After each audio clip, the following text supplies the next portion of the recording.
Le jeûne intermittent, je le vois partout. Sur Facebook, sur Facebook, sur Instagram, sur YouTube, partout, partout, partout, partout. Même moi, il y a quelques semaines de ça, si vous me suivez, j'ai fait une vidéo vous expliquant ce que c'était l'intermittent fasting, donc le jeûne intermittent, et mon point de vue rapide sur la question. Donc, si vous voulez la revoir, je vous la mets là. Pour ceux qui ne l'ont pas vue, allez donc la voir.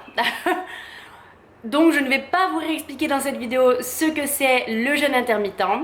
Non, non, non. Je vais vous dire mon expérience de jeûne intermittent. Parce que du coup, lorsque j'ai fait cette première vidéo, je n'avais jamais véritablement expérimenté ça. Donc j'ai décidé de le tester. Pendant une vingtaine de jours, je me suis lancée dedans pour pouvoir vous expliquer exactement qu'est-ce que ça m'a apporté ou pas, ce que j'en pense réellement et ce que j'en ressors de cette expérience. C'est parti!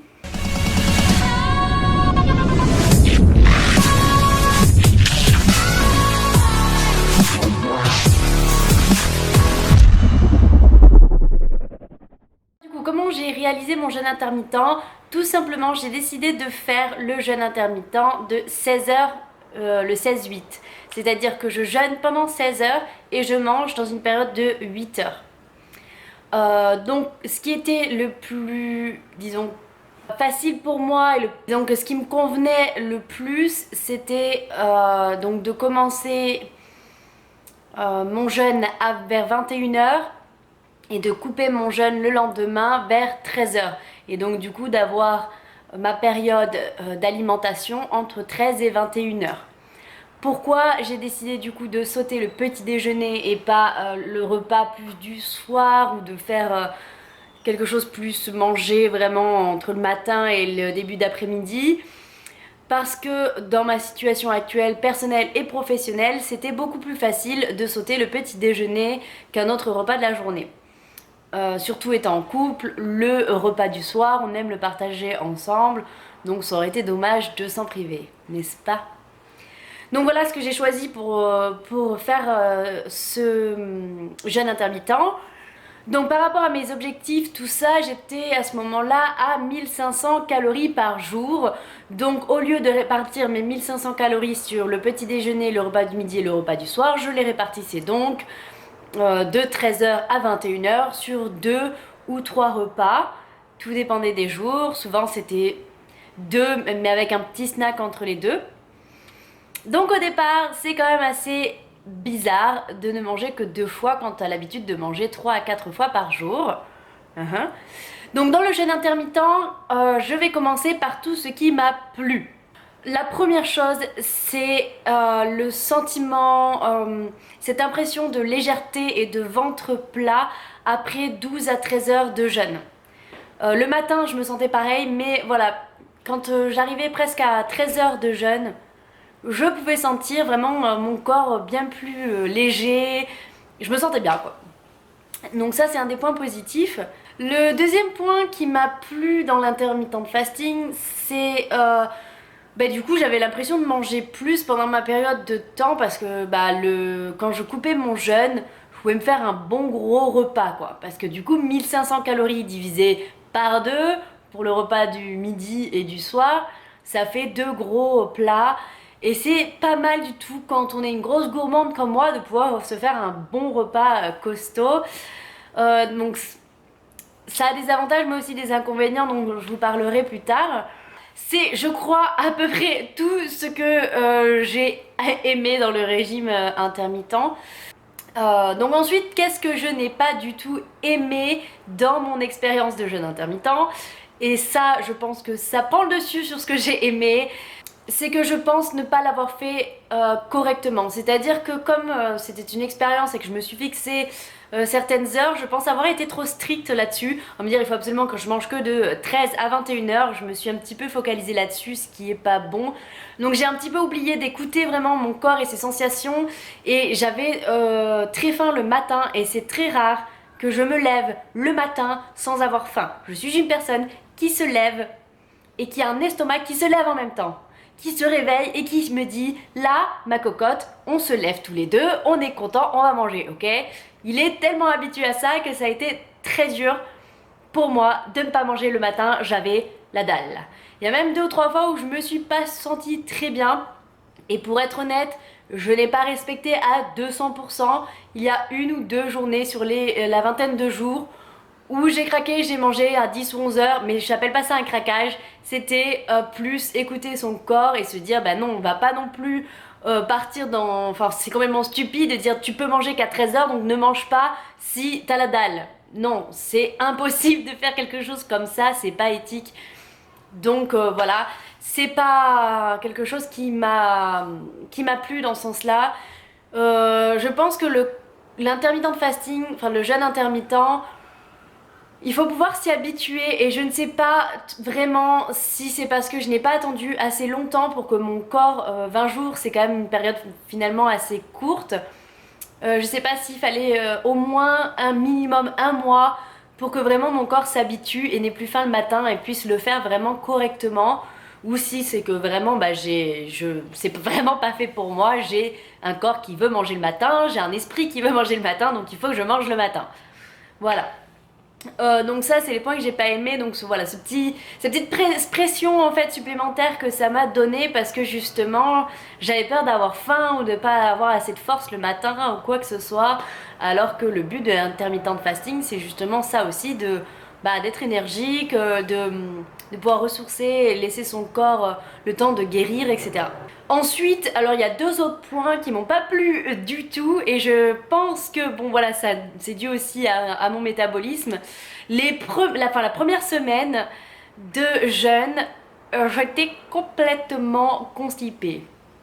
Je vais pas vous faire un dessin, mais voilà, je sais pas ce qui s'est passé dans mon système digestif, mais ça ne fonctionnait plus.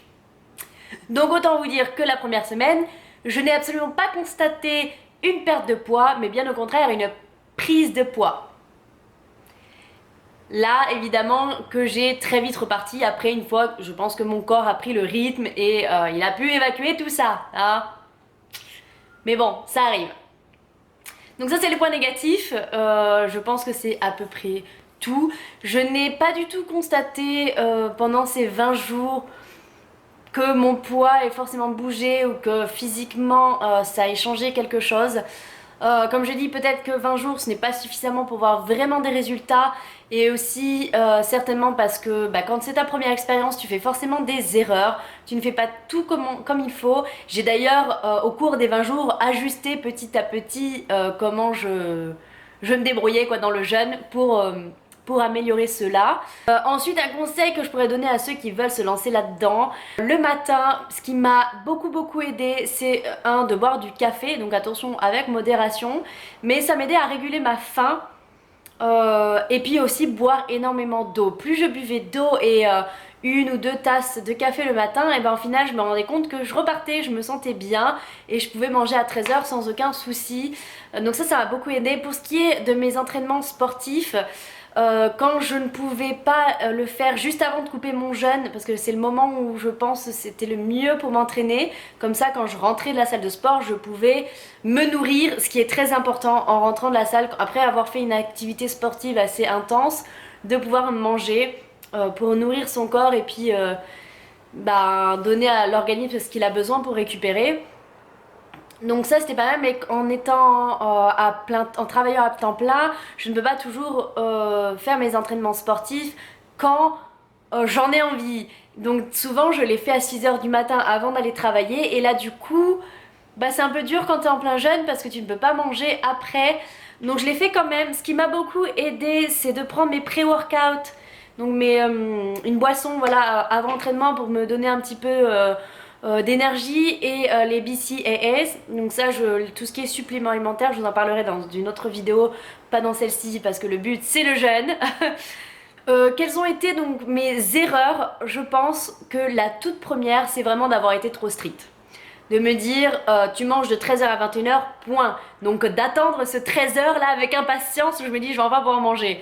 Ça, c'est une de mes plus grosses erreurs. Quand on réalise un intermittent de fasting, donc un jeûne, il faut le faire de façon vraiment naturelle et pas se dire absolument, voilà, si tu manges qu'à 14h, c'est pas grave, si tu manges à midi, c'est pas grave. Tu n'es pas à 1 heure près, absolument pas. Je pense qu'il faut vraiment se concentrer sur son corps, sur son ressenti, qu'est-ce qu'il nous dit. Et si vraiment vous avez faim, n'attendez pas pour manger en vous disant non, je ne peux manger qu'à 13h. C'est complètement stupide et je l'ai fait, donc je sais que c'est stupide, hein. Mangez vraiment, si vous voyez que vous avez faim, il faut manger. Le jeûne, ça peut être aussi, vous pouvez aussi manger à 11h du matin, mais arrêtez de manger à 19 ou 20 heures, ça marche aussi. Si c'est pas 16 heures de jeûne mais seulement 12 ou 13, c'est quand même une période assez longue. Alors évidemment, je vous dis pas de jeûner pendant seulement 8 heures parce que ça tout le monde le fait quand on dort, hein. Mais au moins minimum, voilà, 12 heures, c'est déjà du jeûne. Écoutez au maximum mon corps, c'est quelque chose qui est très important pour moi et c'est ce que j'ai un petit peu oublié pendant cette expérience. Donc c'est un conseil que je voudrais vous donner, surtout si vous le faites. Écoutez votre corps en premier, il n'y a rien de plus important. Mais en tout cas, je suis vraiment très contente de l'avoir testé, ça m'a fait une très bonne expérience. J'ai appris des choses sur moi-même, puis sur ma façon aussi de réagir et ma relation surtout à la nourriture.